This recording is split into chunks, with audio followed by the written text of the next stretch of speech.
하나님 말씀은 마태복음 15장입니다. 그때 바리새인과 서기관들이 예루살렘으로부터 예수께 나와 이르되 당신의 제자들이 어찌하여 장로들의 전통을 범하나이까? 떡 먹을 때에 손을 씻지 아니하나이다.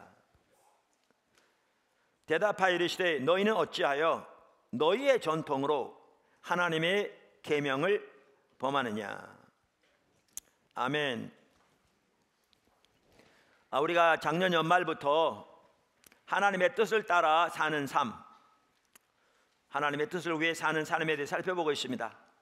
이제 오늘부터 좀 뭘 살펴보려고 하느냐면 영적인 분별력을 방해하는 요소들이 있어요.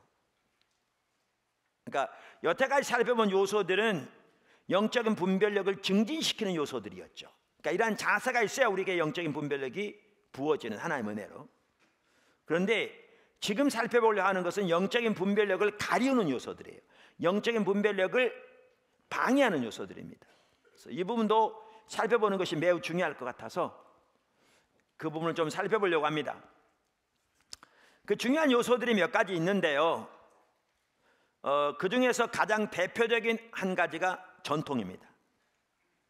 또 이 부분은 명확한 이해가 우리에게 좀 필요할 것 같아서 오늘은 그 전체를 전통에 대해서, 전통이 어떻게 영적인 분별력을 가리울 수 있는가 라는 부분을 좀 같이 살펴보려고 합니다. 그래서 우리는 전통에 대해서 어떠한 자세를 가져야 되는가, 하나님과 동의하는 삶을 위해서 올바로 이러한 부분들을 좀 살펴보려고 합니다. 자, 하나씩 살펴보겠습니다. 첫째, 전통은 중요합니다. 전통은 중요합니다. 그러니까 전통이 영적인 눈을 어둡게 할 수 있다. 그리고 제가 그런 예를 들으니까 어떤 사람들은 전통이 다 잘못된 걸로 잘못 이해합니다. 근데 전통은 중요합니다. 그걸 반드시 먼저 기억하셔야 합니다. 전통은 중요합니다. 일반적으로 학자들이 신학, 즉 하나님에 관한 학문이죠. 신학을 위한 출처, 영어로 sources, 출처를 4가지를 듭니다. 학자들이. 그 4가지가 뭐냐 하면 중요한 순서대로 다음과 같습니다. 성경, 전통, 이성, 합리적인 사고, 체험 내지 경험. 뭐라고요? 성경, 전통, 이성, 경험 혹은 체험. 이게 신학을 위한 출처입니다. 그리고 이 순서대로 중요합니다. 이 순서대로. 순서가 여기 매우 중요합니다. 그래서 우리가 하나님을 올바로 이해하는 데 있어서 전통은 매우 중요한 한 가지 요소입니다. 할렐루야.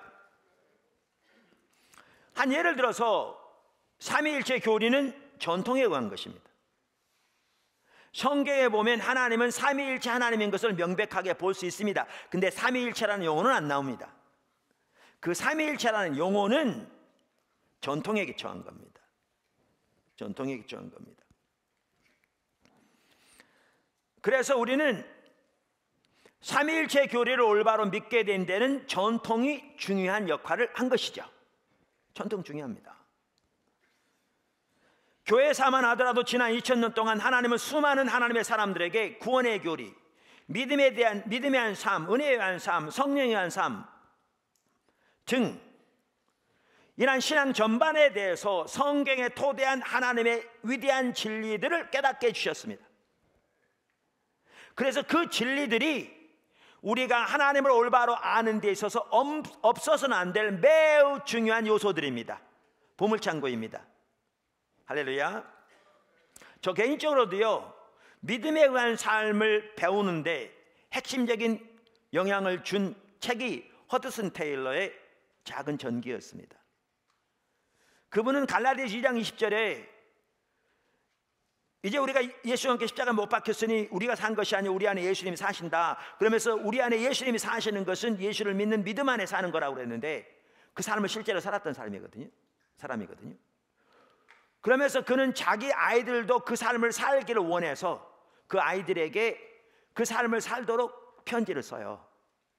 이게 동일하게 믿음으로 되어지기 때문에 구원을 우리가 믿음으로 받잖아요. 구원의 교리와 크게 다를 바가 없다. 성령의 도움이 필요하다. 그러면서 편지를 쓰는데 제가 전개해서 그것을 읽는 과정에서 그 믿음의 성격이 뭔지, 어떻게 믿음으로 하나님을 의지할 수 있는 것인지를 배우게 되는 핵심적인 계기가 되었습니다. 물론 그것이 토대가 되어 성령의 조명으로 하나님의 말씀에 기초해서 배우게 되지만요. 그래서 이와 같이 전통은 매우 중요합니다. 만약에 어떤 사람이 지난 2000년 동안 지금까지 한 번도 깨달아지지 않은 새로운 진리를 성경을 통해서 발견했다고 주장하면 의심하시는 게 좋습니다. 잘못될 확률이 거의 99%가 넘습니다.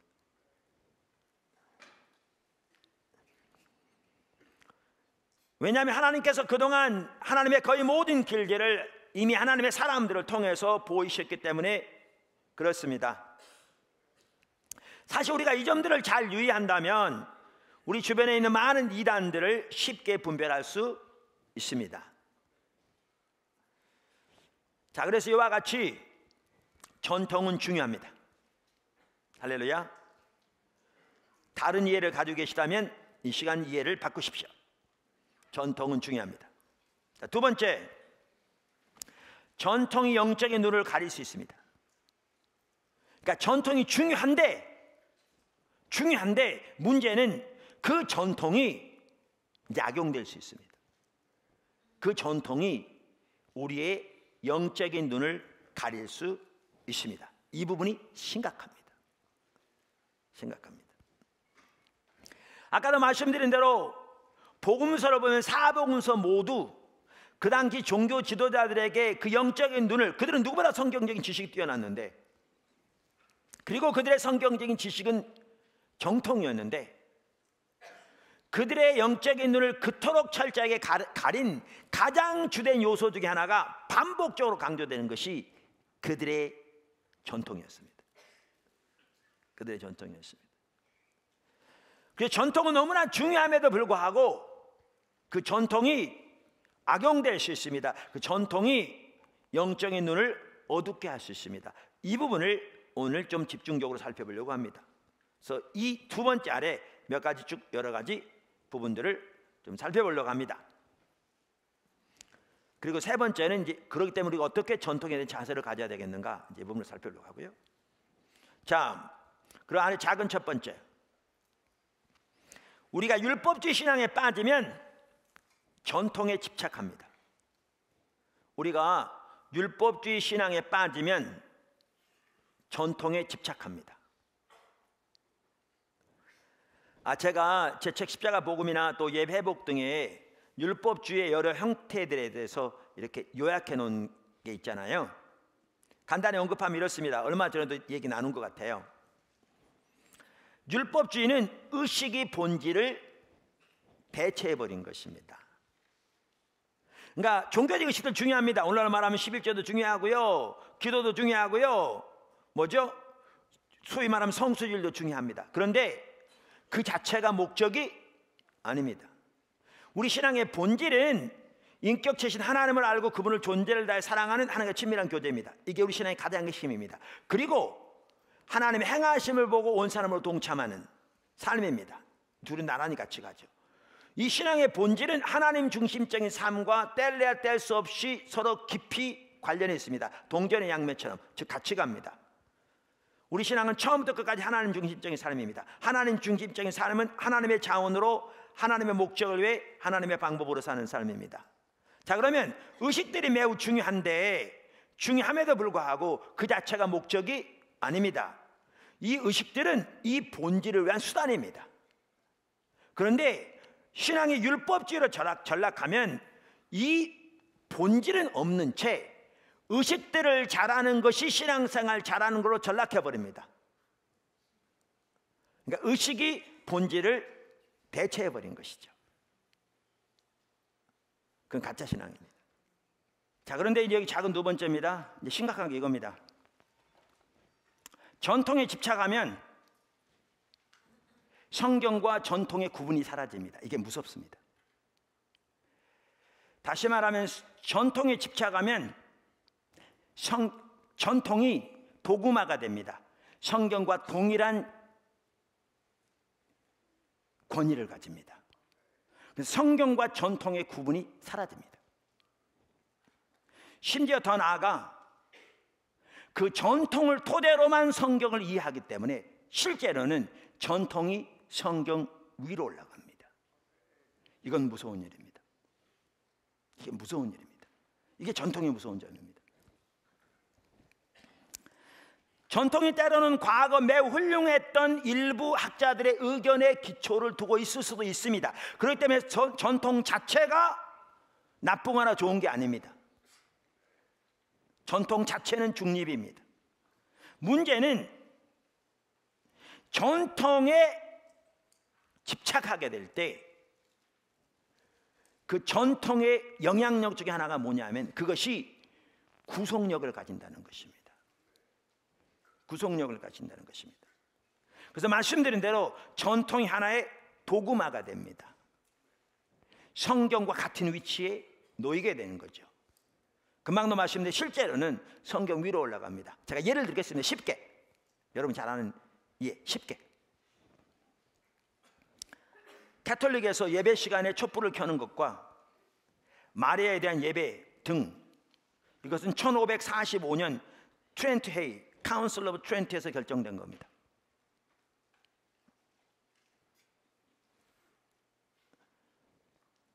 가톨릭의 경우에는 교황이 예수님의 대리인이라고 주장하기 때문에 교황의 주장이 곧 예수님의 주장, 그래서 성경과 동일한 권위를 가집니다. 그런데 실제로는 그 교황의 주장에 기초해서 그 관점으로 성경을 해석하기 때문에 실제로는 그 교황의 주장이 성경 위로 가는 겁니다. 전통이 성경 위로 가는 것이죠. 그러니까 가톨릭 성도들은 성경에는 하나님 외에 다른 신을 섬기지 말라 명백하게 기록되어 있고, 하나님께만 예배하라 예수님이 명백하게 말씀하셨고, 그래서 어떤 물건이건 어떤 사물이건 어떤 짐승이건 어떤 피조물이건 어떤 인간이건 우리의 예배의 대상이 전혀 될 수 없음에도 불구하고 마리아를 숭배합니다. 그러면서 그것이 성경이라고 이해합니다. 왜요? 전통이 도구마가 되어서 성경과 전통의 구분이 사라지게 되고, 그렇게 되면 결국 전통에 기초해서 성경을 이해하기 때문에 전통이 성경 위로 가면 그런 결과를 가져오게 됩니다. 그러면서 그들은 사람에게 예배를 하면서도 그것이 얼마나 잘못됐다는 사실을 전혀 인식하지 못하고 그것이 당연한 성경이라고 생각합니다. 이게 전통입니다. 이렇게 무섭습니다. 이거는 가톨릭의 문제만이 아닙니다. 제가 여러분 이해하기 쉽도록 얘기한 것뿐입니다. 예를 든 것뿐입니다. 작은 세 번째, 전통이 도구마가 되면 영적 분별력이 어두워집니다. 이게 무서운 겁니다. 전통이 도구마가 되면 영적 분별력이 어두워집니다. 아까 오늘 본문에서 그 부분을 우리는 보았습니다. 하나님의 그 어마어마한 일을 예수님을 통해 하셨다니까요. 그런데 제자들이 손을 씻지 않고 먹었다고 해서 그 모든 것들을 다 무효화시켜버리잖아요. 배척해버리잖아요. 여러분 여기 장로들의 유언 그랬잖아요. 제가 보니까요, 그 페트라 주석이 그 개혁주의 전통에 나온 그 주석 같아요. 그러니까 어떤 말씀이나 이런 부분에 아주 강점이 있거든요. 근데 성령에 대해서는 아주 거의 없어요. 이런 게 약해요. 그 주석 자체가. 근데 이제 말씀의 이런 부분에는 이제 강점이 있어요. 근데 관점이 제가 가지고 있는 이해와 거의 비슷해서 제가 자주 인용하잖아요. 그 말씀에 대해서. 그런데 요 장로들의 유전에 대해서 아주 잘 정리했더라고요. 길게. 그래서 도움이 많이 되는데 개인적으로도 여기서는 다 읽을 수는 없고요. 제가 한 부분만 읽어볼게요. 여기 장로들의 유전 그랬잖아요. 그 장로들이 누구냐? 이렇게 써 있어요. 장로들은 문자적으로는 연세가 많은 어른들을 일컫지만 그 중에서도 특별히 율법에 능통한 자나 랍비 등의 종교 지도자들을 가리킬 때 흔히 사용되었다. 이들은 율법 해석의 권위를 공적으로 인정받았는데 훌륭한 사람들이었습니다. 말씀드린 대로 문제는 이들의 해석은 구전으로 이어져 왔으며 여기까지는 매우 귀했는데 그 다음에 이거죠. 전통에 집착하니까 어떻게 되느냐. 이게 도구마가 된다고 그랬잖아요. 이렇게 말합니다. 그러한 해석이 기록된 율법보다 더 존중되었다. 전통이 훌륭한 학자들의 의견에 시작되었을지는 모르지만 이것이 집착되어지니까 도구마가 되는데, 그러면 성경과 같은 영향력을 갖게 되는데, 문제는 그래서 성경과 전통의 구분이 사라지는데, 문제는 이 전통의 관점에서만 성경을 이해하기 때문에 실제로는 전통이 성경 위로 가는 거죠. 그러니까 이렇게 시작되는데 그러한 해석이 기록된 율법보다 더 존중되었다. 이런 결과를 가져오는 거죠. 그래서 또 이렇게 말합니다. 유대교에서는 성경에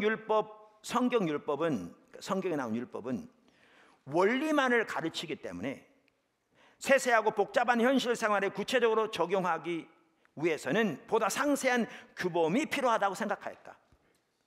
그러니까 좋은 의도에서 시작된 거죠.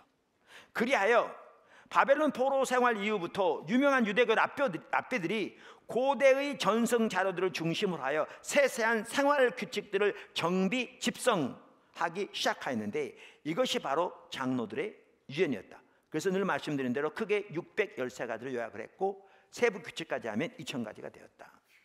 그 말이죠.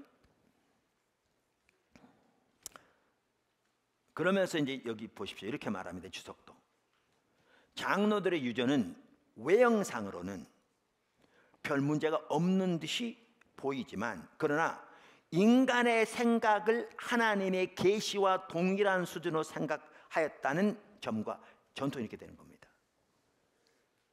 인간의 생각. 왜냐하면 사람들의 의견에서 나온 거거든요. 성경에 대한 해석은 사람의 의견입니다. 그 학자가 훌륭한 학자라 할지라도 그 해석은 의견이라고요. 사람들의 생각인 거죠. 근데 사람들의 생각을 하나님의 계시와 동일한 수준으로 생각한 것이 이제 문제인 거죠. 이렇게 된다니까요, 전통이. 점과 율법의 목적과 그 정신을 저버리고 외형적인 세부 규칙들을 번거로울 정도로 상세히 규정해 놓음으로써 결과적으로는 하나님께서 요구하시는 순종과 사랑을 버리고 인간의 위선과 교만으로 나아가게 하는 점에서 장로들의 유전은 치명적으로를 범하였다. 이렇게 된다니까요. 재미있는 얘기를 하나 해드릴까요? 여기 보니까 예를 들면 손 씻는 것에 대해서 나오는데요. 자, 손 씻는 게 좋습니까? 나쁩니까? 좋잖아요. 특별히 그 당시에 보세요. 그 먼지도 많고 그런데, 그리고 손으로 먹는데 이게 위생적으로 너무 좋습니다. 책도 이렇게 말해요. 식사 때 손을 씻는 예법은 먼지가 많은 팔레스타인의 풍토와 손으로 음식을 집어먹는 풍속에 의해 위생적 필요에 의해서 마련되었다. 좋은 거죠. 또한 뭐가 나오느냐? 또 한편은 이방인들과의 모든 접촉, 예를 들어 길이나 시장에서 이방인들과 스치거나 이방인들의 물건을 무의식적으로 닿는 일 따위는, 왜냐하면 이런 부분들은 성경이 규정된 방식대로 식사를 만들어 먹지 않기 때문에, 그래서 성전에서 예배를 드리는데 부정하게 될 수 있다는 그 얘기예요. 그래서 일 따위는 성전이나 회당에서의 예배에 의식적인 장애, 의식에 대한 장애가 된다고 생각한 데서 이제 이 법이 나온 거죠. 그러니까 처음부터 나쁜 거는 아니었습니다. 문제는 뭐냐면 이게 고집하다 보니까 어떻게 되느냐, 이런 내용도 있더라고요. 야다임이라는 소책자가 이 정결의식, 특별히 손 씻는 문제에 대해서 잘 다루고 있는데요. 이런 내용이 있어요. 만일 한 사람이 한 그릇의 물로 한쪽 손에 붓는다면 그 손은 정결한 겁니다. 그런데 한 그릇을 두 손에 나누어 부으면 그 손은 불결한 겁니다. 그런데 그 불결한 손에다가 4분의 1 이상의 물을 다시 부으면 정결해집니다.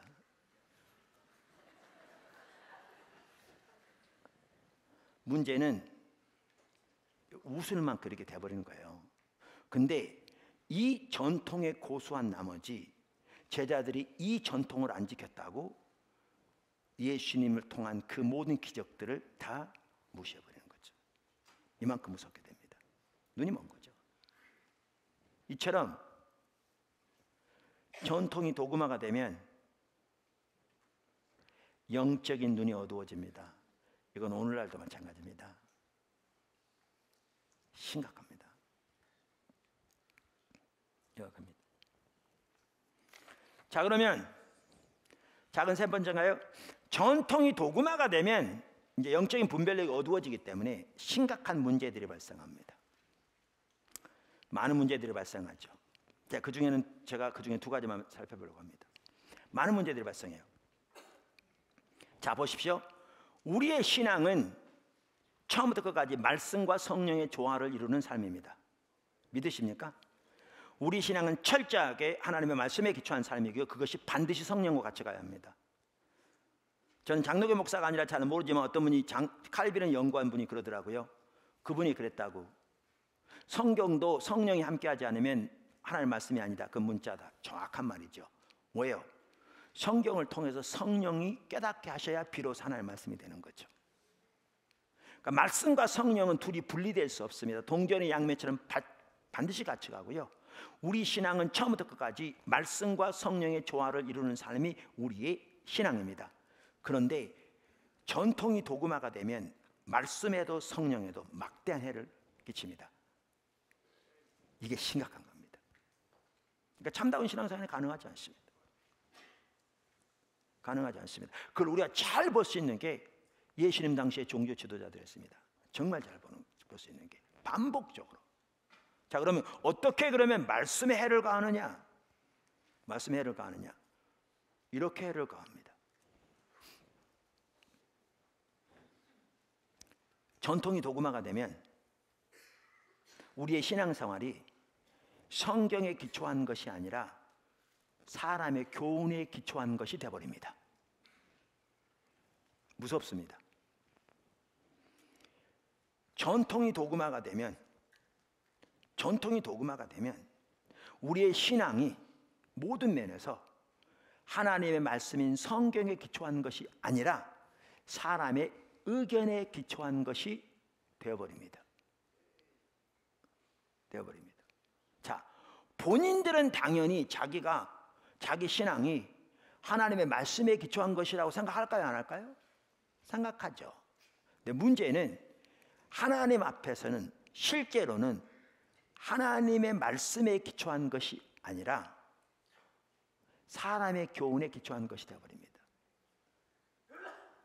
모든 면에서. 예배도 마찬가지입니다. 오늘 본문 보셨어요? 오늘 본문에 보면 여기 7절부터 보시면 이렇게 말합니다. 7절부터 보시면 외식하는 자들아 이사야가 너희에 관하여 잘 예언하였도다. 지금 아까 이게 누구에게 하신 말씀이라고 1절에 보면 서기관들과 바리새인들에게 하신 말씀이죠. 그러니까 이 말은 이스라엘 시대 너희 조상들과 너희들이 정확하게 영적으로 똑같은 상태에 있다 그 얘기잖아요. 그러면서 어떻게 똑같은 상태에 있는가? 그 다음 절에 말하죠. 이 백성이, 그러면서 이사야서 인용해요. 이 백성이 입술로는 나를 공경하되 마음은 내게서 멀도다. 자, 이걸 보면 이사야 시대와 그들의 신앙이 똑같았던 걸 볼 수 있는데요. 뭘 볼 수 있는가 하면 그들이 입으로는 하나님을 많이 찬양하고 예배하고 높였던 걸 볼 수 있습니다. 이사야 시대도 그랬고요. 그런데 마음은 멀었다고요. 자, 그러면 잘 보십시오. 이 말은 오늘날 너무나 많은 사람들이 잘못 이해한 것처럼 그들의 신앙이 건성이었다. 그러니까 예배 드릴 때 너무나 건성으로 드렸다. 정성이 없었다. 그런 내용이 아닙니다. 여러분 이사야서에 그들이 얼마나 많은 제사와 희생 드리는 거 보셨어요? 안식일, 월삭, 모든 데의 절기, 하나님께서 규정한 제물들, 수송한 순염소, 어린 양들, 성경에 규정한 제물들, 그것도 가장 살찌고 좋은 것들을 무수히 드리고 기도한 성경에 규정되었습니다.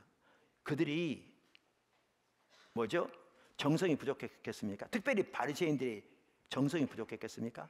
안식일이면 땅에다 침을 뱉어 비비지도 않았는데, 안식일이면 꺾어서 비벼 먹지도 않았는데, 왜요? 그걸 일로 여겼기 때문에. 물건을 이쪽에서 이쪽으로 옮기지도 않았는데 그 일이었기 때문에 그만큼 철저하게 지켰는데 정성이 부족했겠습니까? 근데 하나님은 그들의 마음이 어떻다고요? 하나님이 멀다고. 이게 뭔 뜻이에요? 여러분, 이게요, 이사야서를 보면 명확하게 더 알 수 있어요. 이사야 30장 많은 종교적인 의식이 있었을지 모르지만 그들은 하나님의 법에 대한 관심도 없었어요. 바리새인들은 법에 대해 관심이 많았다고요? 보십시오. 이론적으로 교리적으로 아는 데는 율법에서 영생을 얻는 줄 생각하고 율법을 상고할 만큼 관심이 많았을지 모르지만 하나님의 길을 알아 그 가운데 행함으로 하나님과 동행하는 삶을 살기 위해 하나님의 길을 아는 데는 관심조차 없었습니다. 그게 이사야 시대였습니다. 30장이 명확하게 말합니다. 신앙이 타락하면 자기 목적을 위해 살면서 하나님은 자기 목적은 수단으로 전락합니다. 그러면 하나님의 법에 대한 관심조차 없습니다. 세상의 방법, 자기 방법대로 자기 목적만 이루어지는 되는 겁니다. 그런 상황에서 종교적인 의식을 많이 할 수 있습니다. 왜? 그거 이루어달라고. 그러니까 율법주의 타락하고 기복주의랑 인본주의를 타락하는 거죠. 완전히 타락한 삶이죠. 그러니까 그런 사람들은 하나님의 법, 하나님의 길을 알아 그 가운데 행하기 위해 하나님의 법을 알기를 열망하고 추구하는 것이 전혀 없습니다. 자기들의 영적인 상태가 어떤지 상관하지 말고 우리에게 축복의 메시지만 전하라, 이겁니다. 그게 이사야 시대였습니다. 바리새인들이요, 성경을 그토록 열심으로 연구했을지 모르지만 그 성경을 통해 자기가 하나님의 길을 따르기 위해서 하나님의 법을 알기를 원하는 것은 전혀 없었습니다. 그러니까 예수님이 저들이 말하는 건 반드시 지키라 제자들에게 말하면서도, 왜? 저들이 교리가 정통해서 그랬겠죠. 저들이 모세의 자리에 앉았으니. 그런데 저들의 행위는 본받지 말라. 저들은 말만 하며 행치 않는다. 사람에게 보이고자 한다.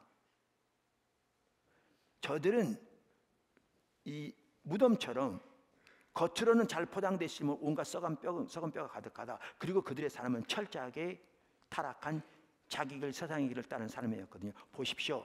이걸 두고 뭐라고 그러시느냐? 마음이 내게서 멀다 그런 겁니다. 이걸 두고. 여러분, 오늘날 교회 예배드려 나올 때 정성을 다해서 나올지 모르지만 정말 하나님의 길을 알아 그 가운데 행하기 위해 하나님의 법, 하나님의 길을 알기 위해서 추구하고 찾는 사람들이요, 정말 찾아보기 드문 시대가 이 시대가 되었습니다. 종교적 의식은 저들보다 훨씬 못한. 자, 이렇게 중심의 문제가 있었습니다. 그들이 중심에. 그랬더니 어떻게 됐습니까? 그 다음 절에 뭐라고 말합니까? 예수님께서 구약을 인용하시면서 사람의 계명으로 교훈을 삼아 가르치니 나를 헛되이 경배하는도다. 여기 보십시오. 그들은 그들의 예배가 성경에 기초한 예배라고 생각했겠습니까? 사람의 의견에 기초한 예배라고 생각했겠습니까? 당연히 성경에 기초한 예배라고 생각했겠죠. 그러니까 그 많은 성경 구절을 갖다 말했겠죠. 근데 아까도 말씀드린 대로 문제가 뭐냐면 전통이 도구마가 되니까, 전통이 말씀과 동일한 파워로 갖게 되니까 전통의 관점에서만 말씀을 보니까 실제로 그들의 예배는 사람의 기초한 예배, 사람의 의견에 기초한 예배였죠. 이해되십니까? 실제로 그들의 예배는 성경에 기초한 예배가 아니라 실제로 그들의 예배는 전통, 즉 사람의 의견에 기초한 예배였습니다. 그러니까 하나님을 헛되이 경배한다. 그렇습니다. 오늘날이요, 심각합니다. 아까도 말씀드린 겉모습만 마치고 돌아가면 될 것처럼, 그리고 우리가 드리는 예배 순서 이것만 잘하면 될 것처럼. 근데 이 예배 순서가 전통이거든요. 성경에 예배 순서가 나오지 않아요. 성경에 예배 요소들은 나와요.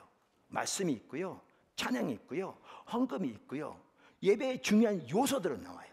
그리고 그 예배 요소에 대해서 어떤 자세를 가지고 어떻게 하나님께 예배 드릴 건지, 예배의 가치는 나와요. 예배가 드려야 올바른 태도는 나와요, 성경에.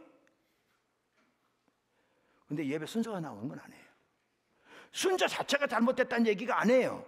그 순서가 나오는 데는 이걸 잘 담기 위해서 유명한 학자들로부터 시작할 수도 있어요. 아까 말한 대로 문제는 율법주의에 빠지는 전통을 고집하게 되는데, 전통을 고집하면 전통이 도구마가 되는 거죠. 그러면 어떻게 되냐면 이게 어떤 성경에 기초한지 찾아보지 않은 채, 우리 종 안 치잖아요. 왜 안 쳐요? 성경 어떻게 종치라고 되어 있나요? 땡.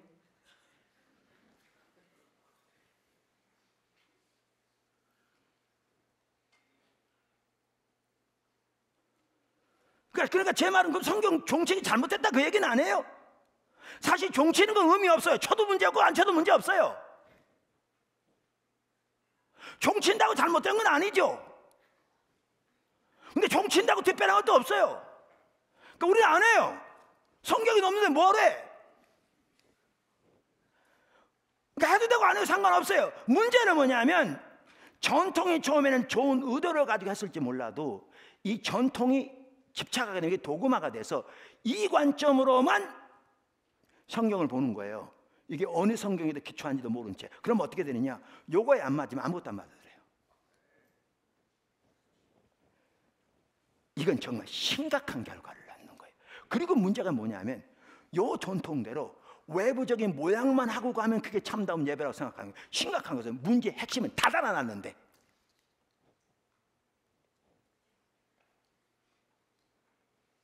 문제 알맹이는 다 빠져 있는데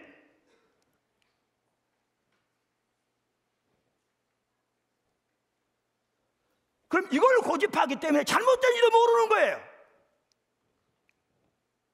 이렇게 돼버려요. 그럼 예배요, 우리는 말씀할지 모르지만 실제로는 하나님의 관점에서는 이게 말씀에 기초한 예배가 아니고 사람의 의견에 기초한 예배가 되는 거예요. 그럼 하나님 헛되이 예배 드리는 거죠. 껍데기만 남는 거니까. 여러분, 이게 예수님 당시만 있었던 일이 아니에요. 2000년 교회에서 우리는 그러한 모습을 수없이 볼 수 있어요. 로디 존스 목사님의 부흥책을 보세요. 60년대 영국 교회를 두고 한 얘기인데 오늘 한국 교회 와서 보고 쓴 것 같아요. 그 심각성들. 근데 여기서 끝나지 않아요. 그게 뭐냐 하면 전통에 기초한 예배와 삶은 하나님을 예배하고 섬기는 것이 아니라 그 사람을 섬기고 예배하는 것입니다. 우상숭배입니다. 심각한 거잖아요. 눈은 어두워진 채. 본인들은 성경에 의한 거라고 생각하는데 열매가 나타나는 거죠. 자, 그럼 어떻게 해야 되겠냐? 세 번째, 어떻게 해야 되겠냐? 라는 거죠. 어떻게? 세 번째, 늘 하나님의 말씀인 성경으로 전통, 소위 장로들의 유전을 재점검해 봐야 합니다. 늘 하나님의 말씀인 성경으로 전통, 소위 장로들의 유전을 재점검해 봐야 합니다. 이단들도 성경을 강조합니다. 근데 문제는 이거 아십니까? 성경의 해석 기본 원칙들이 있고요. 성경학자들도 너무너무 많고요. 귀한 학자들이 전 세계적으로 우리나라도 엄청나게 많고요. 그러니까 당연히 우리는 하나님의 말씀인 성경을 올바로 이해해서 우리의 모든 전통들도 재검토해야 되는데 문제는 전제부터 딱 깔아놓고 아까 말한 그 도구마로만 가지고 해석하려고 하는 거죠. 이건 심각한 일인데.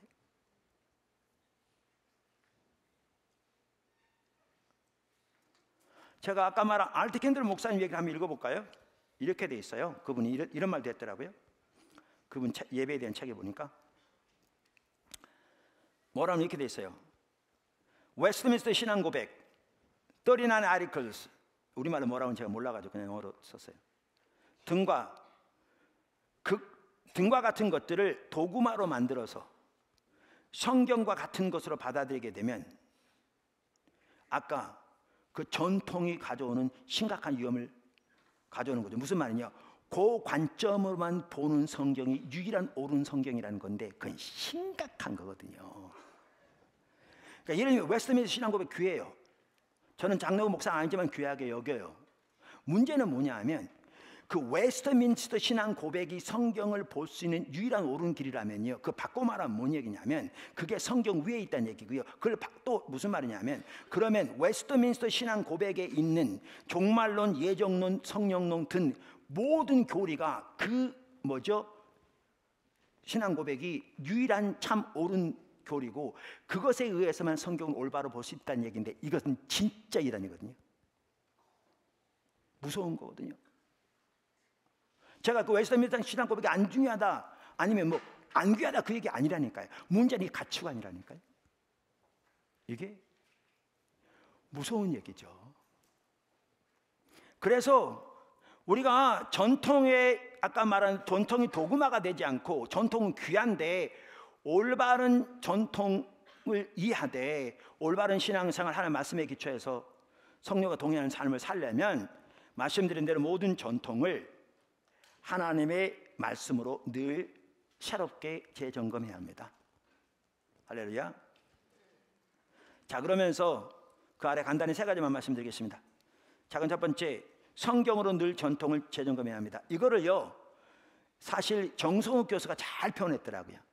자, 그래서 제 십자가 복음 책에도 인용해놨는데 그분은요 칼빈을 전공해서 석사 박사를 다 지금 장로교 신학교 중에 하나는 미국의 덴버 신학교에서 조직 신학 교수를 하고 있는 분이세요. 장로교 목회자예요. 그리고 칼빈을 전공한 분이에요. 학사 이제 뭐죠? 석사 박사다. 그분이 이렇게 말했더라고요. 그분이 오늘날 신학자의 주장이 성경보다 우위에 있으면 성경의 권위를 약화시키는 것은 물론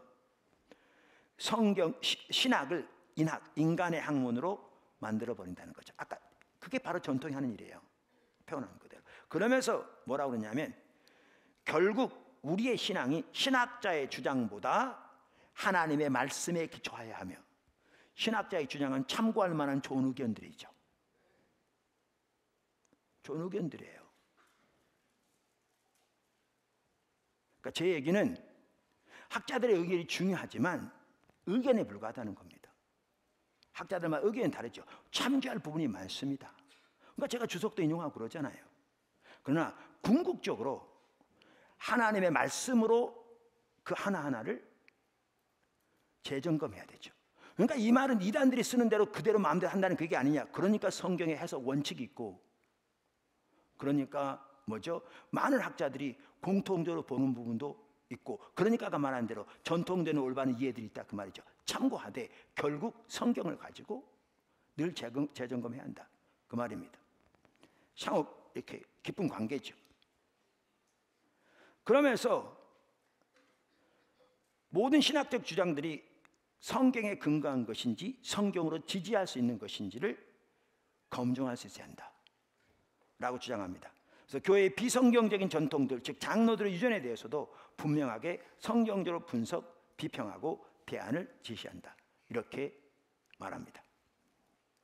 자, 그러면 어떻게 좋은 전통을 분별하고 전통에 얽매이지 않을 것인가? 그러니까 좋은 전통을 분별해서 참고하고 도움을 얻되 그 전통에 의해서 얽매이진 않고 철저하게 말씀에 도서 사랑과 동행하는 삶을 살 것인가? 라는 거죠. 할렐루야. 아까 말한 대로 알트 캔들 목사가 이 부분을 좀 잘 이렇게 지적하고 있는데요. 저는 참고할 만한 것이 많다고 생각합니다. 그래서 제가 그분의 책에 나온 내용을 요약해서 말씀드리겠습니다. 그분이 우선 이렇게 얘기합니다. 전통에 얽매이지 않으려면 먼저 기억해라. 그러면 하나가 단 하나의 옳은 전통은 없다. 그러니까 유일한 옳은 전통은 없다는 겁니다. 자, 쉽게 예를 들게요.